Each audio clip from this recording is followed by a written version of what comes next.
MSTV के सभी दर्शकों को नमस्कार। मैं हर्षवर्धन सिंह, शो चल रहा है रूबरू। सनी देओल एक कोर्ट में खड़े होकर सेटअप जैसे बोलते हैं, कहते हैं तारीख पे तारीख, तारीख पे तारीख। वहीं एक दूसरी तरफ अमिताभ बच्चन गाते हुए जाते हैं कि अंधा कानून है। अभी फिल्म से इसलिए लेके आ रहा हूँ क्योंकि Marwah studios it revolves around the movies. मगर एक चीज़ जो जिस्त है वो ये है कि जो एक व्यक्ति न्याय की खोज में है, जिसको न्याय की तलाश है, जिसको न्याय की ज़रूरत है, उसके और न्याय के बीच में बहुत बड़ा फासला है। बहुत लंबे समय से हम इस चीज़ को स्थापित करते आए हैं। अब ये चीज़ हमारे यहाँ दीवानी में, फौजदारी में होती रही है छोटी छोटी जगहों पर, मगर कभी सोचिए कि ये चीज़ क्या अंतर्राष्ट्रीय स्तर पर भी होती होगी? और उनके लिए कौन सी वो जगह है? इंटरनेशनल कोर्ट ऑफ जस्टिस आपके दिमाग में आया होगा, मगर यकीन मानिए अभी 5 मिनट पहले यहीं बैठकर ये भ्रम मेरा भी टूटा है। और मैं चाहता हूँ आप लोगों का भी ये भ्रम टूटे, और क्यों टूटे और किस लिए टूटे और किसके द्वारा टूटे, उसके लिए आज हमारे साथ मौजूद हैं आशीष दीप वर्मा जी। हमारे साथ हैं, सुप्रीम कोर्ट के लॉयर हैं, और साथ ही साथ अभी एक बहुत ही खास एक अलायंस अभी क्रिएट हुआ है। मैं अभी नाम नहीं लूँगा, उन्हीं के मुंह से वो नाम लिया जाएगा तो बेहतर लगेगा। और उसमें चेयरमैन हैं वो इंटरनेशनल अफेयर्स के। उसके अलावा भी काफ़ी सारी चीज़ें हैं, और मानवाधिकार इन लोग जिनको लेके बहुत बातें होती हैं, मगर कितने हैं हमारे और कहाँ कहाँ उनका हनन होता है वो शायद नहीं पता। तो बताने के लिए हमारे साथ हैं, बात करते हैं। बहुत बहुत स्वागत है। Thank you very much, Harsh. I started from the very grassroots level of law, the way people have an idea about law. Correct. And I just mentioned International Court of Justice. I just need to understand one thing, that for a common person out there, the idea of law is something that I will only need it when I will fall into that particular place. But we actually need to understand the gravity of this whole thing in terms of human rights, in terms of our rights as well. What's your take? What a Supreme Court lawyer has to say over this?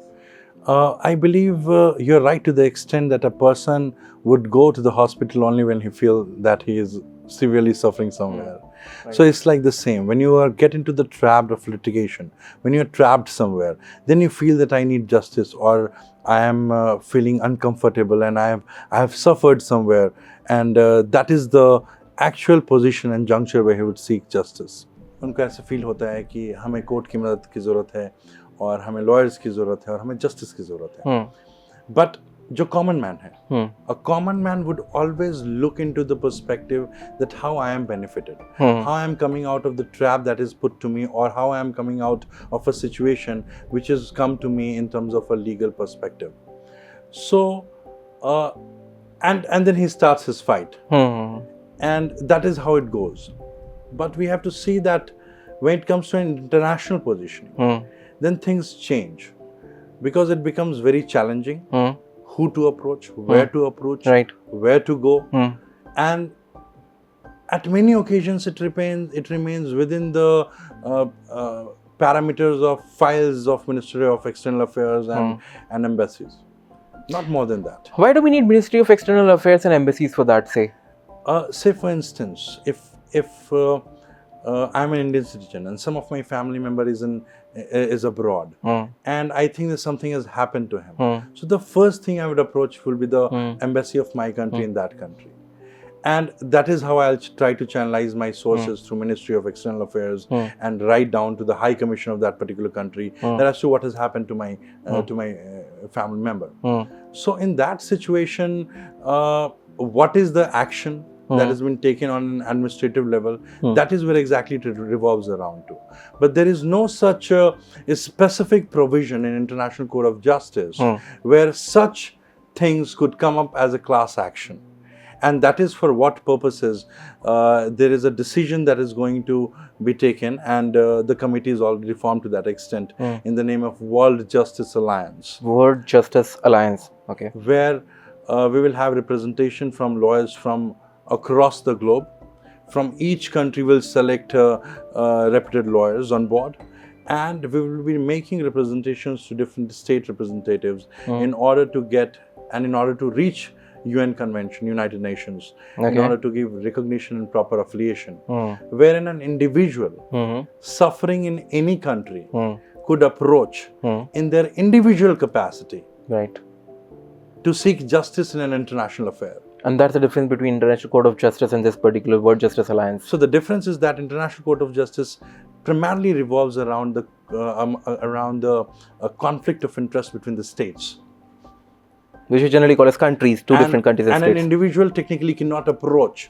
We do not have any segment that deals with the International Court of Justice for Human Rights. Rightfully एकदम बिल्कुल सही आपने कहा है इस चीज़ का, मगर मेरा जो सोच है वो ये कि एक व्यक्ति का मानवाधिकार का हनन होना या फिर कितनी संख्या में लोग हों, is it about just state, कि अगर एक स्टेट में या फिर किसी एक पर्टिकुलर जगह पे ज्योग्राफिकल रीजन में अगर मानवाधिकार का हनन हो रहा है तब हम उसको मानेंगे? क्या एक आदमी के हनन को हम हनन नहीं मानते हैं? वो भी डिफरेंस है जी. You want to add something to this? Yes, I want to add something to this to the extent that is why this body will neutrally look into exactly any grievance, whether it's coming from एक अकेले व्यक्ति से आ रहा है या एक जनसमूह से आ रहा है. हमें उन सारी चीज़ों को एक न्यूट्रल तरीके से देखते हुए उस चीज़ को ऑर्गेनाइजेशन के पास पहुंचानी है, और ये ड्यूटी होगी उस स्टेट रिप्रेजेंटेटिव की जो इस ऑर्गेनाइजेशन से जुड़ा होगा. And you are the chair for international affairs and at the same time for Indian chapter as the well, Indian right? chapter, yes, I'll be leading the Indian chapter. There's a word in this whole sentence which you just made was neutrally. वो कैसे attain हो पाएगा? When I'm saying neutral, in international perspectives, when we are discussing OT, we also discuss that the international complexities are there. और international perspectives में geopolitical situations, they keep on changing. Exactly. A country which is in favor with you today, they might not be in favor with you tomorrow. So we have to consider the geopolitical situation at base. But when it comes to justice, securing justice, then we need not to be dependent on the political structure of nations. Okay. Then it has to be over and above that structure. And once we come to that intricacy, once we come to that level of developed mindset, then only we are able to bring justice in its own complete neutrality. Okay. You talked about politics here, but hopping on to a different stair, and that is justice and judgment. Two different things. You're talking about justice, but in India, it's about judgment. If you go to America, it's about justice. These are two different practices. These are two different whole ways of actually executing these things, but it'll be a huge umbrella. Okay, let's avoid and let's keep the whole political side aside and geopolitical situations, everything aside. But what about the law of land and all the other factors which are going to affect it? So that is a very interesting and very pertinent question, because you see, at an international level, when we are making a court or we are seeking a court to entertain a particular grievance of an individual where he is being victimized, or of a group where they are victimized because of any ABC reasons, we will have to draft a proper constitution. Okay. We'll have to draft a proper setup of an international standard of law, like we have maritime law of ICES, international maritime law.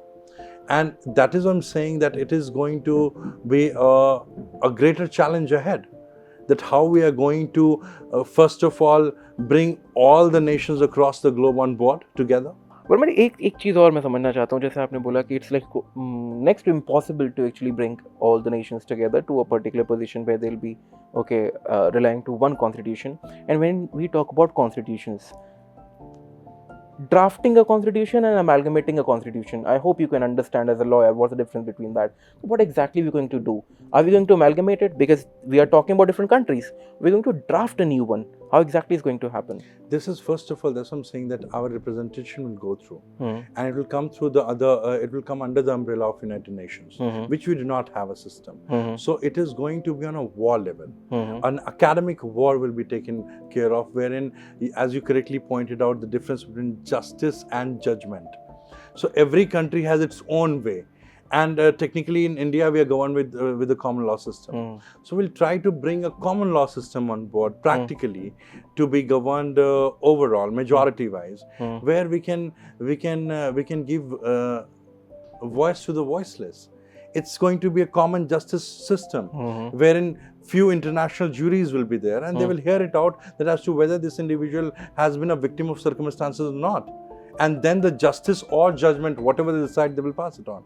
एक चीज़ मैं और समझना चाहता हूँ आपसे. आपने बात किया कि अभी पहले भी कि जियोपॉलिटिकल रिलेशंस एक जैसे नहीं रह सकते, वो चेंज करते हैं. internal situation of a country as well. Let's say we talk about India, बड़ी भयंकर बहस चल रही है यूनिफॉर्म सिविल कोड पे, यहाँ चल रही है बहस, उसे ना टच करते हुए, तो that is, I call it a reform, let's call it a reform for this particular instance. वो रिफॉर्म अगर होता है तो उससे हमारे यहाँ का जुडिशियल सिस्टम चेंज होगा, कुछ परिवर्तन उसमें आएंगे. If that exactly that's the sort of a thing which happens in any other country, so is it going to hamper or is it going to affect our particular alliance or the constitution we are looking forward to draft? Are we keeping this particular thing in our mind? Again, it's a very important question, but it should not affect. Okay. Because that is going to be a common platform for anyone. Martin Luther King has stated, injustice anywhere is injustice everywhere. So right. this is the fundamental bridge that World Justice Alliance is going to bring under the leadership of Mr. Nenad Vavich and Mr. Yev Belimnev. And that is what we are trying to bring. We'll be trying to make it governed. The governed law will be the essential feature of this program. Can you explain governed law? What do you mean? So when we'll have a governing law, if an independent court of international perspective, of international standard will be there. So in terms of that international standard, we have to bring an international standard law, a law that would be governing that system, which should be affiliated by each and every state. And we can start slowly and gradually, like in India. Today the G20 has come up.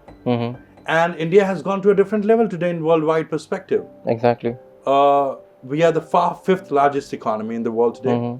As announced by Honorable Prime Minister Mr. Modi that we are going to attain third largest economy very soon.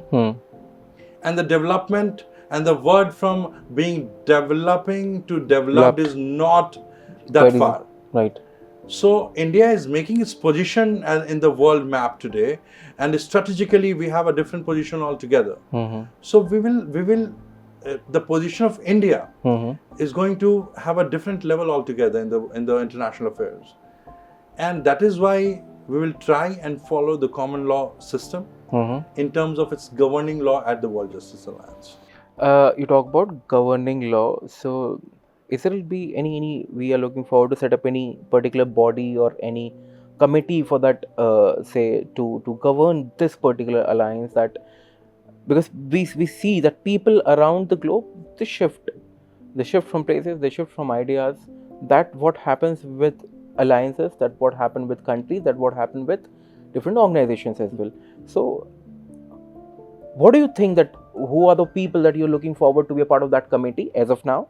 Although that might be a hypothetical thing because it haven't took place. So first I need to understand about that committee, that are we looking forward to do that, how are we looking forward to do that, and what are the things that we're going to keep in mind while forming that committee?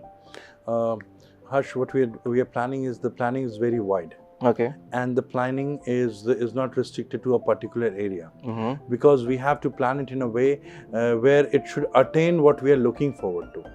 Okay. So as I state, while I'm stating, I must say that that practically, suppose, say for instance, hypothetically, we have this court system here, and two individuals from different nations have come up to this particular system. Okay.